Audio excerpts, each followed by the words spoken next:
Hi masters, for you మీకోసం ఛానల్కి స్వాగతం సుస్వాగతం. ముందుగా మన జగద్గురువైన బ్రహ్మర్షి పితామహ పత్రిజీ గారికి, మన గురుమాతకి నా ఆత్మ ప్రణామాలు మాస్టర్స్. ఓకే మాస్టర్స్, ప్రతిరోజు మన ఛానల్లోని ధ్యానం, స్వాధ్యాయం, సజ్జన సాంగత్యం జరుగుతుంది మాస్టర్స్. అలాగే జూమ్ సెక్షన్లో పాల్గొన్న మాస్టర్లకి, యూట్యూబ్లో చూస్తున్న మాస్టర్లకు కూడా ధన్యవాదాలు తెలుపుకుందాం. ఓకే మాస్టర్స్, ఈరోజు మన ఛానల్కి సీనియర్ పిరమిడ్ మాస్టర్ గారైన పవిత్ర విశ్వనాథ్ గారు కడప నుంచి వచ్చారు. మేడం గారిని సాదరంగా ఆహ్వానించుకుందాం. ఈరోజు మేడం చెప్పబోయే టాపిక్ ప్రీతి అంటే దేని మీద ఇష్టం ఉండాలి. ఈ గొప్ప ఆత్మజ్ఞానం అందించడానికి మేడం గారికి వెల్కమ్ చెప్దాం మాస్టర్స్. నమస్తే మేడం, వెల్కమ్ మేడం. నా పేరు పవిత్ర. మనకు ఇంత గొప్ప ధ్యానాన్ని జ్ఞానాన్ని అందిస్తున్న మన సద్గురువులు బ్రహ్మశ్రీ పత్రిజీ గారికి, అలాగే మాకు ప్రతిరోజు ధ్యానాన్ని జ్ఞానాన్ని అందిస్తున్న తట్టవర్తి రాఘవరావు సార్ గారికి, రాజలక్ష్మి అమ్మగారికి ధన్యవాదాలు. ఈ జూమ్లో పాల్గొన్న అందరికీ ధన్యవాదాలు. ఈరోజు నేను తీసుకున్న టాపిక్ అమ్మ రాసిన బుక్కులో ప్రీతి భీతి నీతి అనే బుక్లో నుంచి ప్రీతి అనే టాపిక్ తీసుకున్నాను. ప్రీతి అంటే ఇష్టము, దేని మీద ఇష్టము చూపిస్తున్నాము, దేని మీద ఇష్టము చూపించాలి అంటే మనము ప్రాపంచిక జీవితంలో నా పిల్లలు, నా సంసారము, నా వాళ్ళు అంటూ ఎంతో బిజీగా ఉంటాము. కానీ ఆధ్యాత్మిక జీవితంలోకి వచ్చాకే అసలైన జీవితం జీవిస్తూ ఎక్కడ ఎలా ప్రవర్తించాలి, ఏ విషయం మీద ఎలా ఉండాలి, ఎంత శ్రద్ధగా ఉండాలి అన్నది తెలుసుకుంటాము. కానీ ఆధ్యాత్మిక ఏ వ్యక్తి అయినా ఆధ్యాత్మిక జీవితంలోకి వచ్చాకే అసలైన జీవితం ఎలా జీవించాలన్నది తెలుసుకుంటారు. కానీ ప్రాపంచిక జీవితం అంతా ఎలా ఉంటుందంటే నాకు తెలిసిందే కరెక్టు, నేను చేసిందే కరెక్టు అని అనుకుంటారు. అలాంటి వారు పూర్తిగా అజ్ఞానంలో ఉన్నట్టే. నేను కూడా ఈ మార్గంలో రాకముందు అలాగే అనుకుంటూ ఉండేదాన్ని. కానీ నాకు కొంత తెలుసు, నేను తెలుసుకోవాల్సింది ఎంతో ఉంది అని అనుకున్నప్పుడు ఎవరిలోనైనా ఎదుగుదల ఉంటుంది. ఎంత తెలుసుకున్నా తెలుసుకోవాల్సింది ఉంది అని ప్రతి ఒక్కరూ తెలుసుకోవాలి. అసలు మనము దేని మీద ప్రీతి చూపిస్తున్నాము, దేని మీద ప్రీతి చూపించాలి అంటే ప్రతి ఒక్కరూ ప్రాపంచిక జీవితం మీద ప్రీతి చూపిస్తున్నారు. అంటే వారి భార్య, పిల్లలు, వారి సంసారము, వారి బంధువులు, వారి ఆస్తులు, అలాగే వారి ఊరు, రాష్ట్రము, దేశము మరియు వారి కులము, మతం మీద ప్రీతి కలిగి ఉంటారు. కానీ అసలైన ప్రీతి దేని మీద ఉండాలి అనేది తెలియడం లేదు. మనకు ఇవన్నీ సద్గురువు దగ్గరకు వచ్చాకే దేని మీద ప్రీతి ఉంటే గొప్పగా ఎదుగుతాము అన్నది అర్థమవుతుంది. మరి ముందుగా దేని మీద ప్రీతి ఉంటే జన్మ సార్థకమవుతుంది అన్నది తెలుసుకుందాం. ముఖ్యంగా సత్యము, ధర్మము, ఈ రెండిటి మీద ప్రీతి ఉండాలి. అందుచేత అసలు సత్యం అంటే ఏమిటో తెలుసుకుందాము. సత్యము అంటే నిత్యమైనది, శాశ్వతమైనది, ఎల్లప్పుడూ ఉండేది, మార్పు చెందనిది. కాలాలు మారినా, యుగాలు మారినా మార్పు చెందనిది సత్యము. అంత అంటే అలా మార్పు చెందనిది ఎవరు అంటే భగవంతుడు. అందుచేత అంత గొప్ప భగవంతుని మీద మనకు ప్రీతి ఉండాలి. భగవంతుని మీద ప్రీతి ఎందుకు చూపించాలంటే మన శరీరాన్ని నడిపించేది ఆత్మ అంటే భగవంతుడు. ఈ సృష్టిని సృష్టించి నడిపించేది ఆ భగవంతుడు అని తెలుసుకోవాలి. పరమాత్మ లేనిదే పరమాణువు కూడా లేడు అని పరమాణువు కూడా లేదు అనేది సత్యం. ఎప్పుడైతే తెలుసుకుంటామో ఆ భగవంతుని మీద ప్రీతి పెరుగుతుంది. సృష్టిలోని సమస్త జీవరాశి మనుగడకు కారణము ఆ భగవంతుడే అని తెలుసుకుంటే భగవంతుని మీద ప్రీతి కలుగుతుంది, ప్రీతి పెరుగుతుంది. చాలా మంది కష్టాలు వచ్చినప్పుడు భగవంతుడు అసలు ఉన్నాడా అని ప్రశ్నలు వేస్తారు. కానీ భగవంతుడు అంటే పరిమిత జ్ఞానంతో రకరకాల పేర్లతో భగవంతుని పిలుచుకుంటారు, భగవంతుడని అనుకుంటారు. అందుచేత భగవంతుడి తత్వాన్ని ఎవరు తెలుసుకోలేకపోతున్నారు. అంతేకాదు భగవంతుని గురించి తెలుసుకోలేకపోవడానికి మరొక కారణము అహంకారము. కానీ పత్రికారి దగ్గరికి వచ్చిన వారు వారికి తెలియని ఎన్నో రహస్యాలు ఆధ్యాత్మిక జీవితంలో తెలుసుకుంటున్నారు. దానికి ముఖ్య కారణము పత్రిజీ బోధించిన శ్వాస మీద ధ్యాస ధ్యానం చేయడం. ధ్యానం వల్ల జ్ఞానం పొందుతున్నారు. జ్ఞానం అంటే భగవంతుని తత్వాన్ని తెలుసుకోవడం. అంటే భగవంతునికి ఆకారం లేదు కాబట్టి ఆయన నిరాకార తత్వాన్ని తెలుసుకోవడమే జ్ఞానం. ఆ జ్ఞానం తెలుసుకునే వరకు మళ్ళీ మళ్ళీ పుడుతూనే ఉండాలి. అలా ఎన్నో జన్మలు తీసుకుంటూ ఆ మాయలో పడి దుఃఖపడతారు. ఎవరైనా తల్లి తండ్రి వారి బిడ్డలు హాయిగా ఉండాలని ఎన్నో సమకూర్చుతారు. ఆ పిల్లలు హాయిగా ఉంటే చాలా సంతోషిస్తారు. అంతేకాదు ఆ పిల్లలు చాలా గొప్పగా చదువుతున్నారు అంటే ఆ తల్లిదండ్రులు ఇంకా సంతోషిస్తారు. మా పిల్లల విషయం గురించి కూడా చాలామంది మీ పిల్లలు బాగా చదువుతున్నారు, మీ పిల్లవాళ్ళు గొప్పగా ఉన్నారు అంటే మాకు కూడా చాలా ఆనందంగా ఉంటుంది. ఎందుకంటే మా పాప ఎంఎస్ డాక్టర్గా చదువుతుంది, మా అబ్బాయి సాఫ్ట్వేర్ జాబ్ చేస్తున్నాడు. అందుకే వాళ్ళ గురించి చాలామంది గొప్పగా చెప్తూ ఉంటారు. అలాంటప్పుడు మేము ఎంతో సంతోషంగా ఉంటాము. అలాగే ఏ మానవుడైనా భూమి మీద శరీరముతో ఉండగా ఆ పరమాత్మ గురించి ఆ పరమాత్మ మెచ్చే విధంగా తయారవుతే ఆ పరమాత్మ ఉన్న లోకంలోనే వారి స్థానము సుస్థిరం అవుతుంది. ఎందుకంటే సృష్టిలో ఉన్నవన్నీ ఆయనవే. ఈ సృష్టిని నడిపేది ఆయనే. కొద్దిగా సంపాదించినా నేను సంపాదించాను అని అనుకుంటారు. ఏదైనా కష్టము వస్తే మాత్రము భగవంతుడు నన్ను కష్టపెట్టాడు అంటారు. అంటే మంచి జరిగితే ఎంతో గొప్పగా చెప్పుకుంటారు, గొప్పతనం అంటారు. అదే చెడు జరిగితే కారణము ఆయనే అంటారు. అంటే ఎంత అజ్ఞానంతో ఆలోచిస్తున్నారు. కానీ ఆధ్యాత్మిక జీవితంలోకి వచ్చినప్పుడు కష్టం కానీ సుఖము కానీ రెండు నా కర్మ ఫలాలే. నేను చేసిన కర్మ ఫలాన్ని నేనే అనుభవిస్తున్నానని తెలుసుకుంటారు. అంతేకాదు అలాంటి కర్మ నేను ఇక చెయ్యను అని నిర్ణయించుకుంటారు. సృష్టిలో అణువణువు ఆయనే నిండి ఉన్నాడు. సర్వజీవులలో ఆయనే ఉన్నాడు. పంచభూతాలతో ఆయనే ఉన్నాడు. సృష్టిలో కనిపించే ప్రతి దాని వెనకాల ఆ పరమాత్ముడు ఉన్నాడు. ఆ పరమాత్మ లేనిదే పరమాణువు కూడా లేదు అనే సత్యాన్ని తెలుసుకున్నప్పుడు సత్యం మీద ప్రీతి పెరుగుతుంది. ఆ ప్రీతి ఎప్పుడు అయితే ఉంటుందో ఆ భగవంతుడి వల్ల ఈ సృష్టి నడిపించబడుతుందని తెలుసుకుంటారు. పత్రిగారిని తీసుకుంటే ఆయన ఉన్న ఆయనలో ఉన్న ఆత్మ అందరికీ ధ్యానం నేర్పించాలి, అందరి చేత హింస మాన్పించాలి అనే ఒక సంకల్పం చేసుకొని భూమి మీదకి వచ్చింది. అందుకే ఆయన అంత విశేషంగా కృషి చేశారు. అలాగే గొప్ప వాళ్ళ ఆత్మలు గట్టి సంకల్పముతో పైనుండి కిందికి వస్తాయి. రావడమే కాదు, లోక కళ్యాణం కోసం విశేషంగా కృషి చేస్తారు. ఒకవేళ అలా కాకుండా ఇంకొకటి చేస్తే వారికి తృప్తి ఉండదు. అందుకే ఆయన పత్రిగారు ఉద్యోగము రిజైన్ చేసి ధ్యాన ప్రచారము చేస్తున్నప్పుడు ఆయన తృప్తిగా జీవించారు.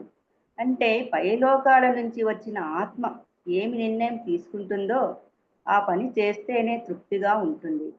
మనమందరం కూడా ఏ పని చేయటానికి వచ్చామో ఆ పని చేసినప్పుడు మాత్రమే మనకు తృప్తి ఉంటుంది. కానీ ఆ పని చేయకపోతే తృప్తి ఉండదు. నాకు ఈరోజు క్లాసు ఇచ్చారు, నేను చెప్పలేదంటే నాకు తృప్తిగా ఉండదు. ఎందుకంటే నేను ఆ పని చెయ్యాలి అని అనుకున్నప్పుడు చేసినప్పుడు నాకు తృప్తి ఉంటుంది.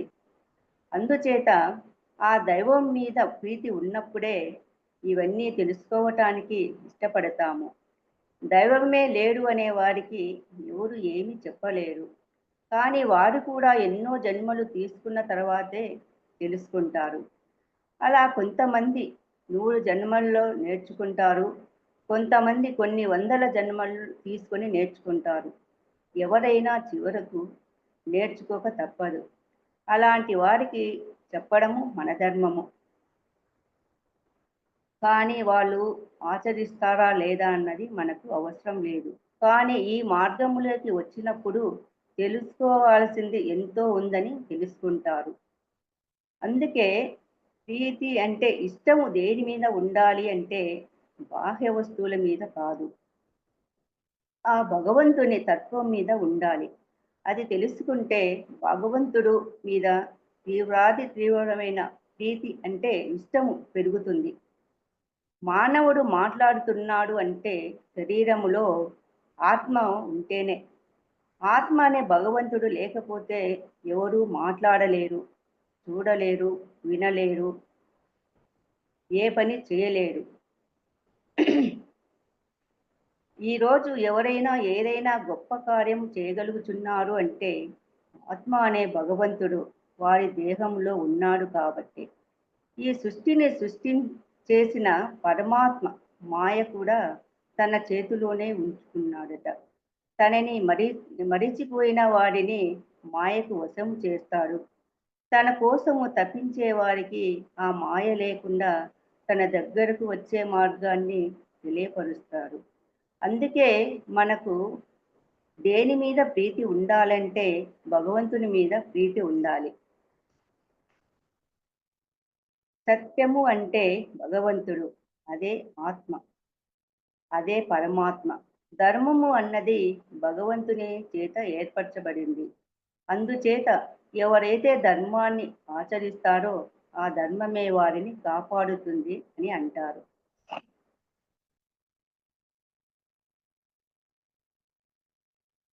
తపస్సు అంటే అన్నీ తగ్గించుకోవడం. అలా కోరికలు తగ్గించుకుంటూ, వాళ్ళ అవసరాలు, మాటలు తగ్గించుకుంటూ, అక్కరలేని విషయాలు తగ్గించుకుంటూ, శ్వాస మీద ధ్యాస ధ్యానంలో ఉంటే తపస్సు ఆచరించినట్టే. మానవ జన్మం యొక్క ముఖ్య ధర్మము తపస్సే, అంటే ధ్యానమే. ఆ ధ్యానమే లేకపోతే మానవుడు మాయను జయించలేడు, అవకాశం లేదు. మాయను జయించాలంటే ధ్యానము చేయవలసిందే, యోగంలో ఉండవలసిందే. యోగం వలన మాత్రమే మనస్సు, బుద్ధి శుద్ధత్వం పొందుతాయి. ఎంతవరకు మాయలో ఉంటారో అంతవరకు ఈ ప్రపంచం శాశ్వతము అనుకుంటారు, ఈ శరీరము శాశ్వతం అనుకుంటారు, ఈ బంధువులు శాశ్వతం అనుకుంటారు. ఈ సత్యాన్ని ఎప్పుడైతే తెలుసుకుంటారో ఆ మాయ నుంచి బయటపడతారు. ఏది శాశ్వతం కాదు అని తెలుసుకుంటారు. ఈ ఆత్మ మధ్యలో ఈ భూలోకానికి వచ్చి శరీరాన్ని తీసుకొని అనుభవాలు నేర్చుకొని వెళ్ళడానికి అనేది ఈ శ్వాస మీద ధ్యాస ధ్యానం వల్ల మాత్రమే తెలుసుకుంటాము. సత్శీలము అంటే మన పిల్లవాళ్ళని మనము ఎంతగా ప్రేమిస్తామో పక్కవారి పిల్లల్ని కూడా అంతే ప్రేమగా ప్రేమించాలి. అంతేకాదు ఎదుటి వారిని ఎప్పుడూ కూడా మనకు కావాలి, రావాలి అని అనుకోకూడదు. ఎంత కష్టమైనా నిజమే మాట్లాడాలి. అబద్ధము మాట్లాడకూడదు. ఎప్పుడు చెప్పకూడదు. అలాగే మనకు లేకపోయినా వస్తువు ఉండాలి కానీ దొంగతనము చేయకూడదు. మరి ఈనాటికి హరిశ్చంద్రుని గురించి చెప్పుకుంటున్నారు అంటే మరి ఆయన నోటి వెంట ఎప్పుడూ అబద్ధం రాలేదు. ఎన్ని కష్టాలైనా సహించాడు, బోధించాడు. ఆయన అదృష్టము ఏమిటంటే ఆయన భార్య కూడా అంత అనుకూలవతి అయింది. ఆయన సత్యానికి కట్టుబడ్డాడు. ఎన్నో కష్టాలు అనుభవించాడు. విశ్వామిత్ర మహర్షి పరీక్షించడానికి ఎన్నో కష్టాలు కలిగించాడు. భార్య వెళ్ళిపోయింది. బిడ్డ కళ్ళ ముందు చనిపోయాడు. కానీ హరిశ్చంద్రుడు తన ధర్మాన్ని నెరవేర్చాడే కానీ అబద్ధము ఆడలేదు. అందుకే ఇన్ని యుగాలు మారిన సత్య హరిశ్చంద్రుడు అని చెప్పుకుంటున్నారు.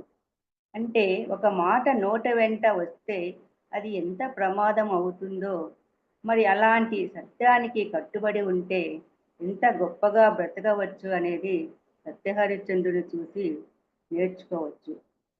సత్శీలము అంటే పంచమహాపాపాలు అంటే దొంగతనము, జూదము, వ్యభిచారము, హింస, అసత్యము ఇవన్నీ లేకుండా ఉండడమే సత్శీలము. ముఖ్యంగా మానవుడి యొక్క ముఖ్య ధర్మము ధ్యానం చేయడము. రెండవది సత్శీలము. మూడవది దయ. ఈ దయ మన కింది వారి మీద చూపించాలి. కింది వారి మీద మనము దయ చూపిస్తే మన పైవాడు మన మీద దయ చూపిస్తాడు. అందుకే స్వామి వివేకానంద అనేవాడు, పేదవాళ్ళ కన్నీళ్లు ధనవంతుడు తుడిస్తే ధనవంతుడి కన్నీళ్లు ఆ దైవము తుడుస్తాడు అని అంటారు. అందుచేత ఎప్పుడూ కూడా మన కింది వాళ్ళను దయతో చూడాలి. అందుచేత సాటి మానవుల మీద మాత్రమే దయ చూపించడం కాదు, అన్ని జీవుల మీద దయ చూపించాలి. కారణము, దైవానికి అందరూ ఒకటే, అందరూ సమానమే. చాలామంది అన్నదానాలు, వస్త్రదానాలు, అన్నదాన సంతర్పణలకు డబ్బులేయడము చేస్తూ ఉంటారు. కానీ అన్నం పెట్టడము మంచిదే కానీ మాంసాహార భోజనము పెట్టకూడదు. అంటే మాంసం కూర వేసి వాడికి అన్నం పెడుతున్నారు అంటే అది పుణ్యం కాదు, అంతులేని పాపం చేస్తున్నట్టే. చాలామంది జాతర అంటూ వాళ్ళ బంధువులను, స్నేహితులను పిలిచి వాళ్లకు మేకలు, కోళ్ళు కోసి మాంసాహార భోజనం పెడతారు. వాళ్ళు బాగా తిని వెళ్ళిపోతారు. తర్వాత వీళ్ళు ఎంత గొప్పగా ఇంత ఖర్చు పెట్టాము, ఇంతమంది వచ్చారు అని గొప్పగా చెప్పుకుంటారు.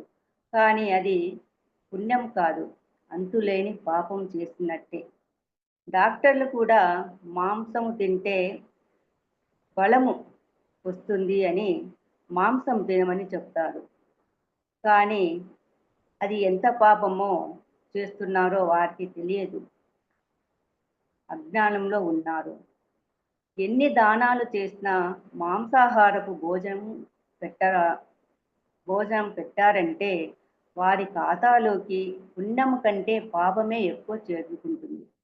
అలాగే ప్రతి జీవిని స్వేచ్ఛగా బ్రతకనివ్వడం, దయ, ఎవరి ఎవరిది స్వేచ్ఛకి భంగం కలిగించకూడదు. అప్పుడు అందరి మీద దయ చూపించినట్టు అవుతుంది. కొంతమంది చేపలని అక్వేరియంలో పెట్టి పెంచుతుంటారు. కొంతమంది కుక్కలని, పిల్లులని, పక్షులను పెంచుతూ ఉంటారు. కానీ ఇవన్నీ కూడా స్వేచ్ఛను హరించడమే. దయ అంటే ప్రతి జీవి మీద జాలి చూపించడమే. రాఘవరావు సారు దానం గురించి ఒక మాట చెప్పేవారు. నువ్వు 100 రూపాయలు సంపాదిస్తే 10 రూపాయలు దానం చెయ్యి, 90 రూపాయలు నీ కోసం ఖర్చు పెట్టుకో. కానీ నువ్వు ఖర్చు పెట్టుకున్నది మట్టి పాలు, పక్కవాడికి పెట్టింది నీ పాలు అని చెప్పేవారు. ఎందుచేతనంటే పక్కవాడికి ఇచ్చిన 10 రూపాయలు పుణ్యము నీ ఖాతాలోకి వెళుతుంది అనేవారు. అందుకే దానం కూడా ధర్మములో ఒక భాగమని తెలుసుకోవాలి. భగవంతుడు ఏర్పరిచిన ధర్మాలలో ఆఖరి ధర్మం ఏమిటంటే దానం. మనకు ఉన్న దాంట్లో కొంతైనా పంచాలి. ఎందుకంటే భగవంతుడు మనము ఒక్కరమే అనుభవించడం కాదు, పక్కవాడికి ఇస్తున్నామా లేదా అని చూస్తారు. భగవంతుని ధ్యానము అంటే తపస్సు అని తెలుసుకోవాలి. రెండవది పవిత్రత. భగవంతుని దగ్గరకు రావాలంటే పవిత్రంగా ఉంటేనే ధ్యానం కుదురుతుంది. కాబట్టి పవిత్రంగా ఉండాలి. విగ్రహానికి పూజ చేసినప్పుడు ఎంతో మదిగా, ఎంతో శుభ్రంగా, పవిత్రంగా ఉంటారు. కానీ మనసుని మాత్రము పవిత్రము చేసుకోరు. కానీ ముఖ్యంగా కావాల్సింది అదే. కారణము భగవంతుడు బాహ్యప్రియుడు కాదు, భావప్రియుడు. ఇది తెలుసుకుంటే మనసుని కూడా పవిత్రంగా ఉంచుకుంటారు. అంటే మొదటిది ధ్యానము, రెండవది సచ్చీలము అంటే పవిత్రత, మూడవది దయ, నాలుగవది దానము. ఈ 4 ఉంటేనే ధర్మాన్ని ఆచరించినట్టు. అందుచేత భగవంతుని మీద అంటే సత్యము మీద ప్రీతి ఉండాలి. ఆయన ఏర్పరిచిన ధర్మాన్ని ఆచరించడంలో ప్రీతి ఉండాలి. అందుకే సత్యము, ధర్మము ఈ రెండిటి మీద ప్రీతి ఉండాలి. సత్యము అంటే భగవంతుడు. ఎక్కడ ఉంటాడు అంటే ఆయన లేనిది లేదు. ఆయన అంతటా ఉంటాడు. అందుకే సర్వం కల్విదం బ్రహ్మ అన్నాడు. అందుకే సత్యము, ధర్మము మీద ప్రీతి ఉండాలని చెప్పడం జరిగింది. ఓకే మేడం, నాకు ఈ అవకాశం ఇచ్చినందుకు ధన్యవాదాలు. Thank you madam. For you మీకోసం మన ఛానల్కి వచ్చి ఎంతో గొప్ప ఆత్మజ్ఞానం అందించిన మాస్టర్లందరికీ, పవిత్ర గారికి, సుమా గారికి, పద్మావతి గారికి ధన్యవాదాలు తెలుపుకుందాం మాస్టర్స్. అలాగే ప్రతినిత్యం మనం ఎరుకతోటి ధ్యానం, స్వాధ్యాయం, సజ్జన సాంగత్యం చేద్దాం మాస్టర్స్. అందరి చేత చేయిద్దాం. అలాగే మనకి వైజాగ్ మెగా పిరమిడ్ రావాలని పత్రి మేడం కోరిక, పత్రిజీ గారి కోరిక. కాబట్టి మనం అందరం సంకల్ప జ్ఞానం మెగా పిరమిడ్ రావాలని, వైజాగ్కి మెగా పిరమిడ్ రావాలని సంకల్ప జ్ఞానం చేద్దాం మాస్టర్స్. అందరి చేత చేయిద్దాం. Thank you masters. Thank you.